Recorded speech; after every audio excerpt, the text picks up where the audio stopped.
Assalamualaikum warahmatullahi wabarakatuh. Halo semuanya, perkenalkan nama saya Aulia Nur Saputri dari Program Studi Agribisnis Fakultas Pertanian. Saya perwakilan dari kelompok 3. Saya akan membawakan hasil diskusi dari kelompok kami, yaitu tentang bagaimana Pancasila menjadi dasar negara Republik Indonesia. Apakah negara itu? Menurut Dipowono, negara adalah suatu organisasi yang berkuasa yang berdaulat dengan tata pemerintahan melaksanakan tata tertib atas suatu umat di suatu daerah. Dipowono menyimpulkan 3 unsur mutlak bagi adanya suatu daerah. Unsur pertama, unsur tempat, wilayah atau teritori. Unsur kedua, unsur manusia, umat atau rakyat atau bangsa. Unsur ketiga, unsur organisasi atau tata kerjasama atau tata kepemerintahan. Ada beberapa tujuan negara, diantaranya 1. Kemerdekaan, 2. Kekuatan, kebesaran atau keagungan, 3. Kepastian hidup atau ketertiban, 4. Keadilan, dan 5. Kesejahteraan atau kebahagiaan hidup.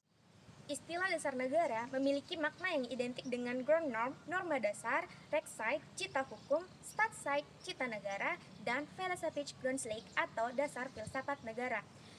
Dasar negara juga dapat diartikan sebagai sumber dari segala sumber hukum. Pancasila merupakan pandangan hidup dan kepribadian bangsa yang nilai-nilainya merupakan perwujudan dari cita-cita bangsa.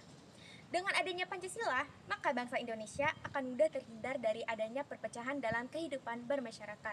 Oleh karena itu, diharapkan kepada para warga atau masyarakat dapat melaksanakan dan memahami Pancasila agar Pancasila hadir dalam kehidupan sehari-hari.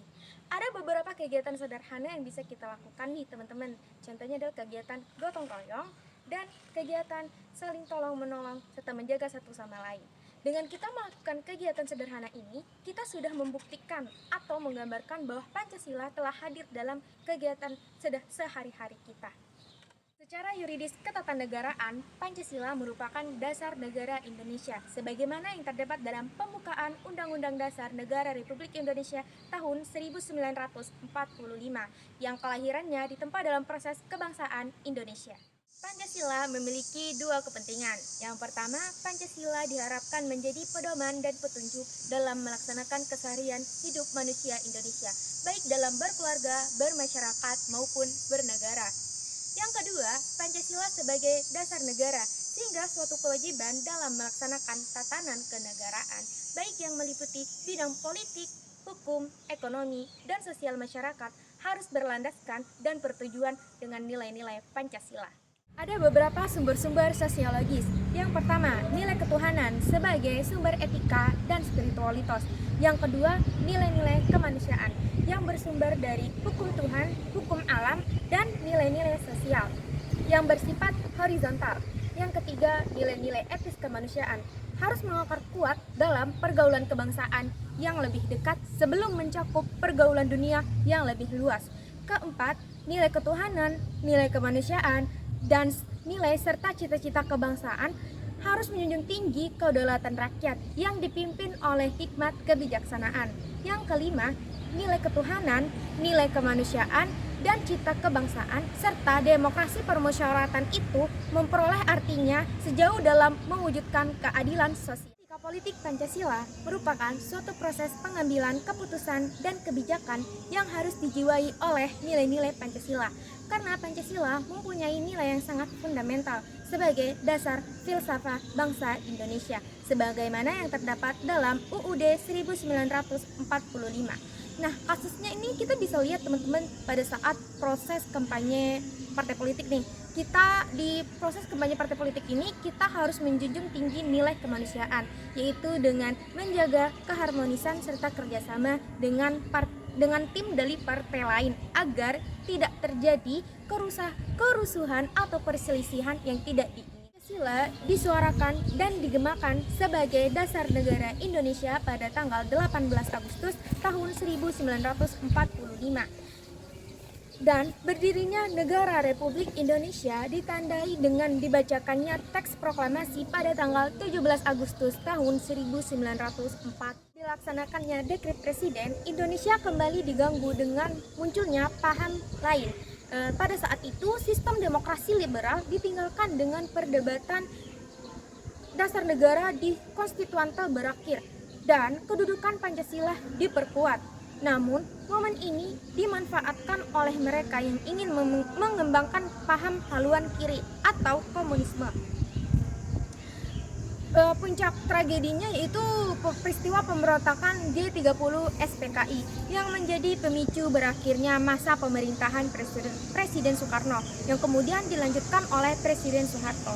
Namun, pada tahun 1998 muncul gerakan reformasi yang membuat Presiden Soeharto mengatakan mengundurkan diri dari masa jabatannya sebagai presiden. Namun nampaknya reformasi belum membawa angin segar tentang terlaksanakannya nilai-nilai Pancasila secara konsekuen. Hal ini dapat dilihat dari adanya para politis terhadap fatsoen politik berdasarkan nilai-nilai Pancasila, serta masih banyaknya segelintiran masyarakat yang memaksakan kehendak kepada pihak lain. Pada era globalisasi saat ini, banyak tantangan yang muncul yang merusak mental dan nilai moral Pancasila. Tantangan-tantangan tersebut berasal dari derasnya arus paham-paham yang bersandar pada otoritas materi. Contoh paham-paham tersebut antara lain liberalisme, kapitalisme, komunisme, dan hedonisme yang telah menggerus kepribadian bangsa yang berkarakter nilai-nilai Pancasila. Dapat dilihat bagaimana paham-paham tersebut telah merasuk jauh dalam kehidupan bangsa Indonesia, sehingga melupakan kultur bangsa Indonesia yang memiliki sifat religius, santun, dan gotong royong. Pancasila secara legal dan formal telah dinyatakan dan ditetapkan sebagai dasar dan ideologi negara Indonesia pada tanggal 18 Agustus tahun 1945.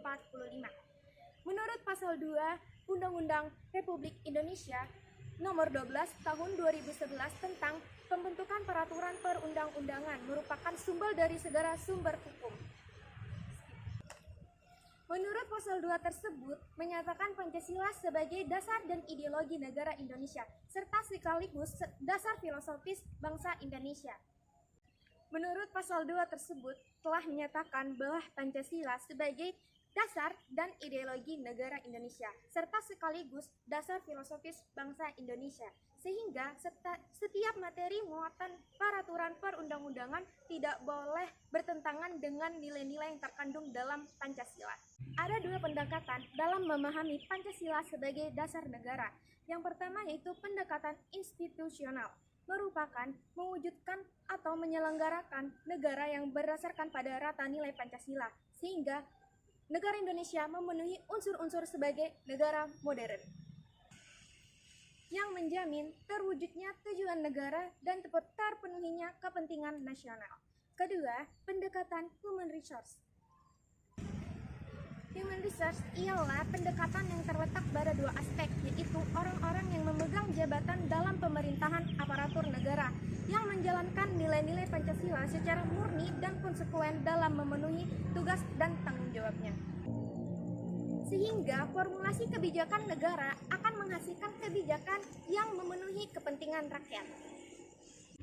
Kesimpulan Pancasila sebagai dasar negara berarti setiap sendi-sendi ketatanegaraan pada negara Republik Indonesia harus berlandaskan atau sesuai dengan nilai-nilai Pancasila. Hal tersebut bermakna bahwa Pancasila harus senantiasa menjadi ruh atau spirit yang menjiwai setiap kegiatan membentuk kenegaraan, seperti mengamandemen Undang-Undang Dasar Negara. Kesimpulan Pancasila sebagai urgensi negara. Yang pertama, agar para pejabat publik dalam menyelenggarakan negara tidak kehilangan arah. Yang kedua, agar partisipasi aktif seluruh warga negara dalam proses pembangunan berbagai bidang kehidupan bangsa harus sesuai dengan nilai-nilai Pancasila. Sehingga pada gilirannya nanti, cita-cita dan tujuan negara dapat diwujudkan, sehingga secara bertahap dapat mewujudkan masyarakat yang makmur dalam keadilan dan masyarakat yang adil dalam kemakmuran.